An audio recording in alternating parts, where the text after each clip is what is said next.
Hi everyone, it's Nishti here, Specialist Dietitian for Children and Parents. Welcome to my channel. If you're new here, a very warm welcome. Today we're going to talk about toddlers' diarrhea and how I use the principles of the low FODMAP diet to manage this condition. It is such a common condition. I'll talk about what is toddlers' diarrhea, what are FODMAPs, and then I'll give you various case studies. And I've put the timestamps down below so you can fast forward to that, because one of them might just apply to you. So let's talk about what is toddlers' diarrhea. Toddlers' diarrhea is so common in the world of pediatrics. It affects children between the ages of 1 to 5, and it is horrible, especially if the child is passing up to 8 watery stools per day. Yes, 8 watery stools, even more. But it is really defined by having chronic diarrhea passing 2 or more watery stools per day. So if your child is having 2 days of diarrhea, that's not nice, but it's not classed as toddler's diarrhea. Now, the cause of toddler's diarrhea is yet to be established, but that's because, well, you'll see the case studies that I've got for you here. The causes are multifactorial, and is, first of all, not just food related. It can also be emotionally related, because remember, our gut and mind are connected. So as well as looking at the food, I personally also like to look at the emotional well-being of the child. So without further ado, let's talk about what are FODMAPs.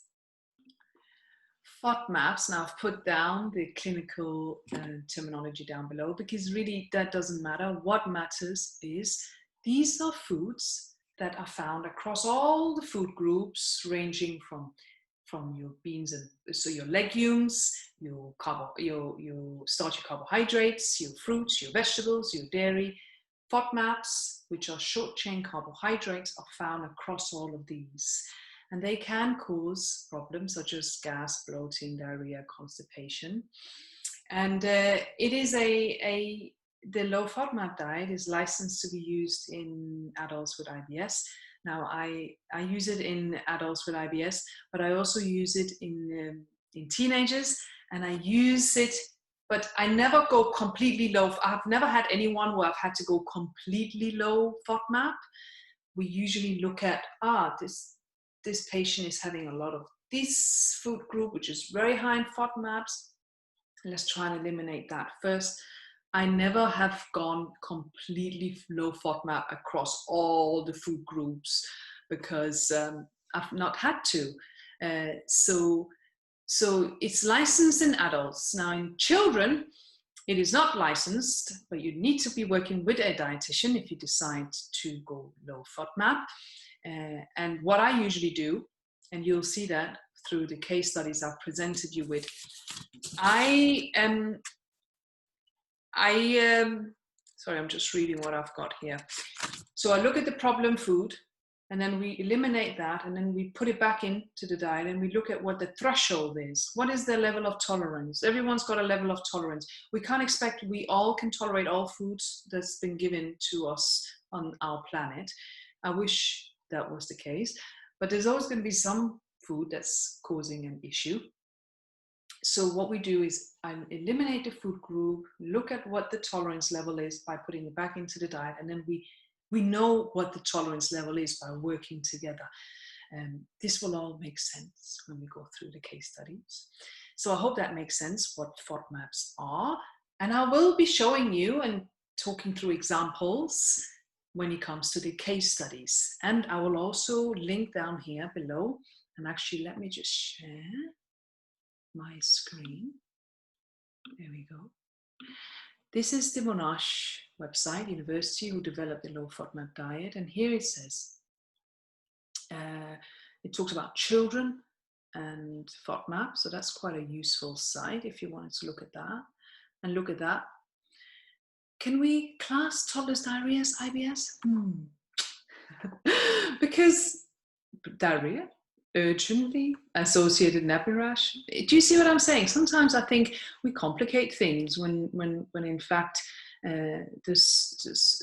maybe it's just me. I think very logically. I go straight to what the problem is. What's the cause? Solve it. That's just how I work in my practice, but in my life in general, I am a problem solver. So here it says, if the low FODMAP diet is successful in relieving your child's IBS symptoms, it is not recommended that your child follows a low FODMAP diet for life.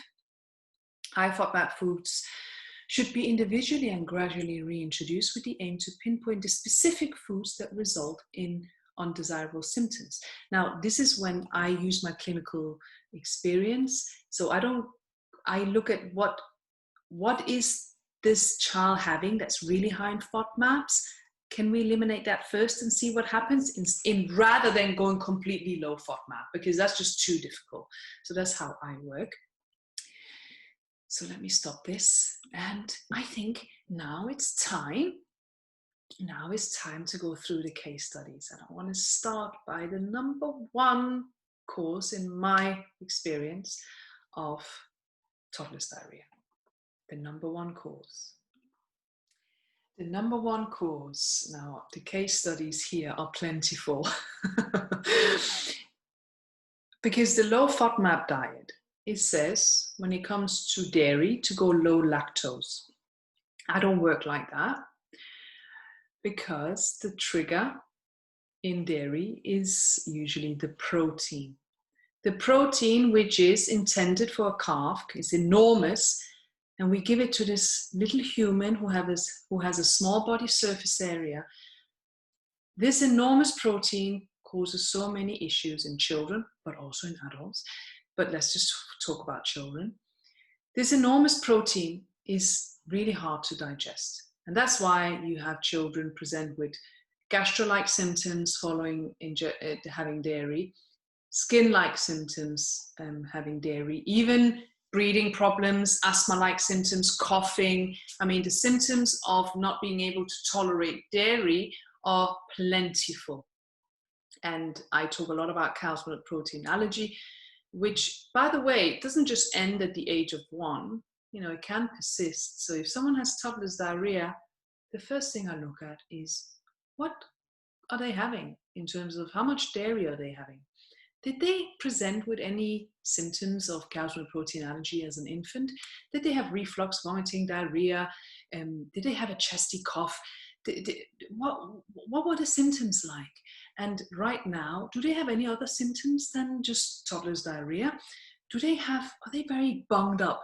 If they're very bunged up and they don't just have a cold, could it be cow's milk protein allergy? Is there mucus in the stools? If there's mucus in the stools and it's really foul smelling, dairy. Now, this is when I don't agree with the low lactose diet, because it's the protein that's the issue, not the lactose as such. So what I do, now let me just say 9 out of 10 children with toddler's diarrhea will react or have an allergy or an intolerance to dairy. So we go completely dairy-free, and then we put dairy back into the diet through a step-by-step process. And we look at, okay, this child can tolerate this amount. Oh, this child can't have above this amount. So do you see? It's all about working with a professional to establish what's the threshold. You know, I'm not saying never have dairy, but some of us are having too much when in fact our body can't tolerate that much. So dairy, and it's such an issue across not just children, but also adults. In IBS, they're told to go low lactose, but I always say, let's go completely dairy-free first, and then think about putting in the low lactose products, because low lactose products will still have the protein in dairy. So the main cause of toddler's diarrhea tends to be dairy. So you want to look at how can you reduce the amount of dairy your child is having safely using dairy-free products. Please don't use soy. Soy tends to also be a problem, so I usually recommend oat products, so almond milk or coconut milk, all of these. And then we put the dairy back into the diet through a step-by-step process. Work with a dietitian. work with a dietitian to make sure you're doing it correctly. So number one is dairy.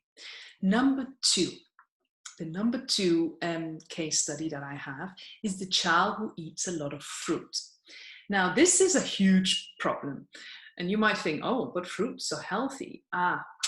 Yes, but it's all about the amount of fruit that children have. And some children have so much fruit. Bear in mind, one handful is one portion.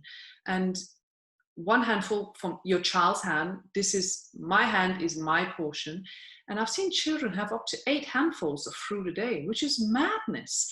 And I personally don't recommend more than 3 portions of fruit a day. And every dietitian will disagree or agree.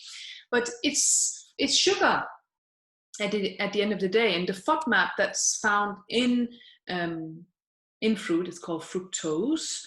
And a lot of that can cause problems in the tummy and give you symptoms such as diarrhea.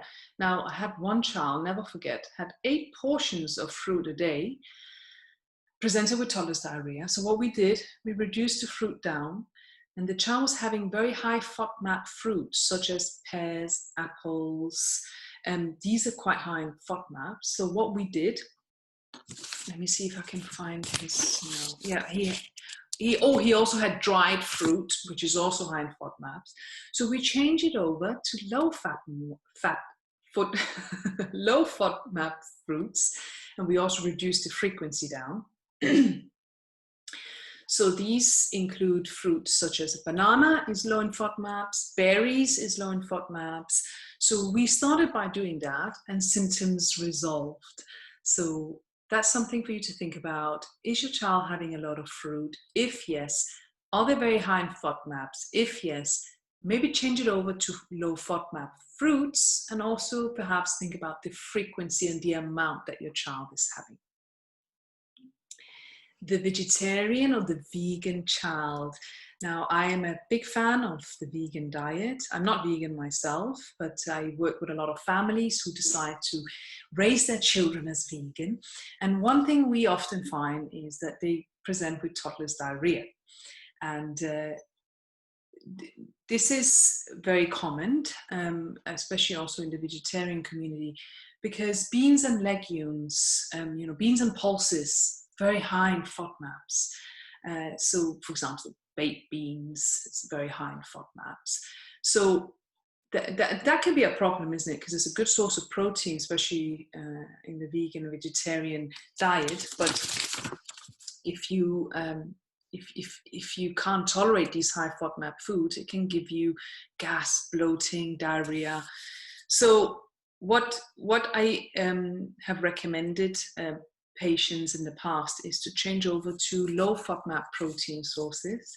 One of my favorite is tempeh, fermented soy, tofu, millet, quinoa, linseeds, pumpkin seeds, almonds, walnuts, if your child doesn't have any nut allergies. So yeah, that's something to think about, because legumes is naturally high in a particular FODMAP. So if you are vegan or vegetarian and your diet is really high in beans and pulses, you want to think about other sources of protein that are lower in FODMAP.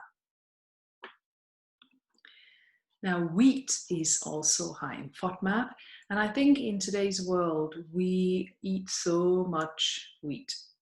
Now we have Weetabix for breakfast, then we have sandwiches, then we have biscuits, then we have cereal before bed. And it can be a huge problem. No wonder non-gluten sensitivity has really risen in recent years. Gluten sensitivity. Now, I myself have a gluten sensitivity, and if you think about it from an ancestry point of view, which is also to be considered when you deal with patients, I come from, my ancestors grew up eating rice, not wheat. So that's only common sense, right? Because I'm still first generation from the Middle East, though I was raised in Denmark. So we all have an intolerance to something, but most of us are ignorant to it. We think we can just tolerate everything. Now, children who have Weetabix and sandwiches, and then again Weetabix before bed, or any other cereal, that's wheat-based, I also find to really struggle with their bowels. And it can range from toddler's diarrhea to constipation.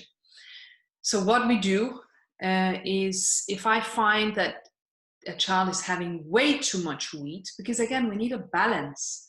Whether or not we are intolerant to something, it's good to have a balance.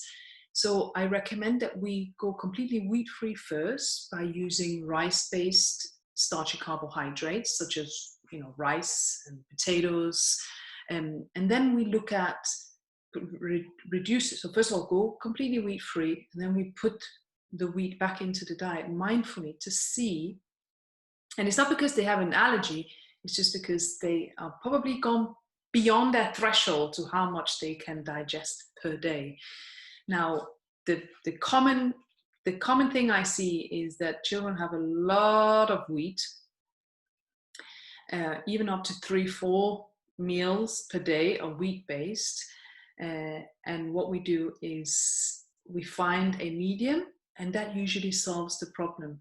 Unless they have celiac disease, which is when you can't have gluten, wheat whatsoever, it has to be gluten-free. But here I'm talking about toddler's diarrhea, where there is no celiac presented or diagnosed as such.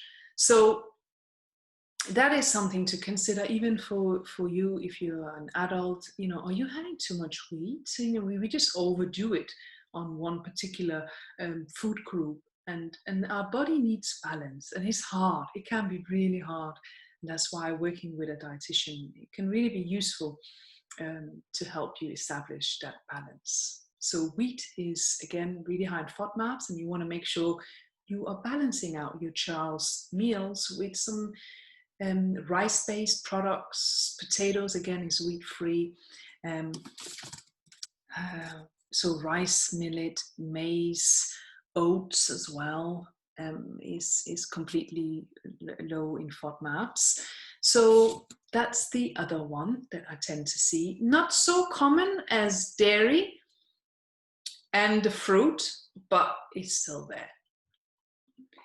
And the last one is the child who really loves their vegetables, and that's just excellent. But there are some vegetables that are really high in FODMAPs, such as Brussels sprouts, really high in FODMAP. I had one child who loved Brussels sprouts and really, really loved Sunday dinners. And what we had to do was to completely cut out the Brussels sprouts. The child wasn't even able to have one. Unfortunately, we had to eliminate it forever. But that doesn't mean you're going to be nutrition deficient in anything, because the child was eating other vegetables anyway.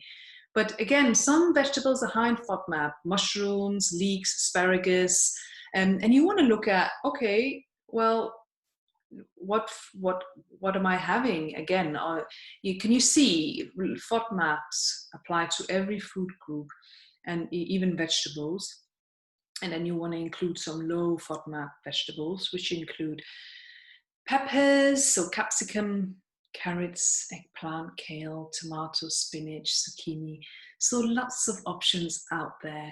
But again, isn't it just so fascinating that across all the different food groups, some of them are really high in carbohydrates that can affect our gut, and we need to be mindful of this and look at whether we're having too much of it and whether we could substitute it for something else. Now, can I just also mention that fruit juices is a huge problem. Some children drink so much juice, and that's only common sense that that's not healthy, and that can also cause issues such as toddler's diarrhea. So we always check, I always check for the fluid that the child is having, and what is it? Is it a lot of fruit juice, squash? Do they have an intolerance to any of the sweetness in these sugar-free squashes? So that's also another one that I tend to see in children with toddler's diarrhea. But from all the case studies I've talked about, I would say dairy is the most common one. So I hope that was useful. If it was, please let me know. Comment down below. If you have any questions, please reach out. I would love to hear from you, and I shall see you in the next video. Take care.